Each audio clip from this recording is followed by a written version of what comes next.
Baramutsa igihe duheruka ngaha twaje dusanga iyi nyubako yanyu bino biro by'umutumba wacu wa Mihigo bitarasakagwa, aho mwari mufise amakenga muvuga muti mbega cy'imvura igiye kugwa igiye kubibomora kumbure tuzohomba byinshi twari tumaze kugeraho. None twaje dusanga mwarasakaye mwarahejeje nk'uko biboneka mwasakaye kugira ngo mubandanye ibikorwa byanyu neza.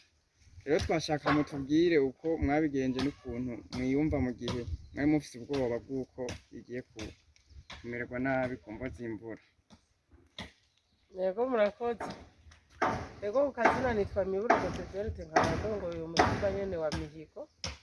Yego nkuko mutubajije ukuntu twiyumva ukuntu twabigenje, aho muherukira hanyene murazi yuko atamabati yari bwajeko, ariko murabona yuko ariko aho muherukira aha twaravuze yuko turiko turagira iki tusaba kumbure abadufata mu mugongo kugira ngo barakoze.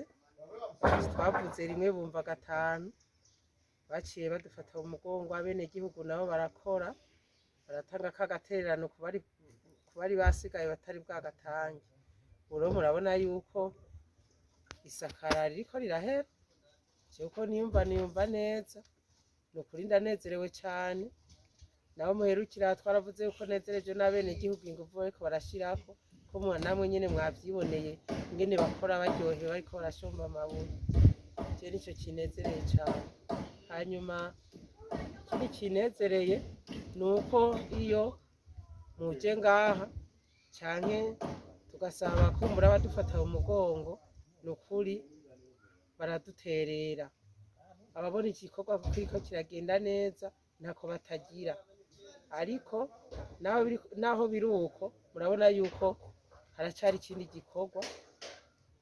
Turabona yuko hakeneye kandi isima, ariko barasasa amabuye mu vyumba, harakeneye isima yo gusiga kugira ngo hazojeho imiryango n'amadirisha hasize.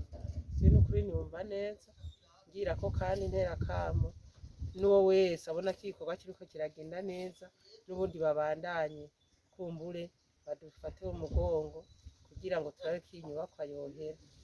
Wa Mihigo ahejeje kuvuga, tukaba rero uyu munsi ho twasanzeho engineer ajejwe inyubako, nawe agira ibyo adushikirije kugira ngo tumenye mbega boba barahejeje no kwene bateguye izoherera.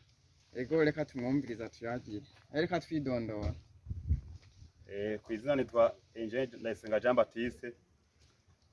Ndi ngaha kube ndi mu chef de chantier, umuyobozi w'ibikorwa by'ubuhinga bakwishantiye iyo ngaha ku biro by'umutumba wa Mihigo. Nkuko hari akabazo yabajije bwa mbere kavuga ngo nasanze mutarasakara.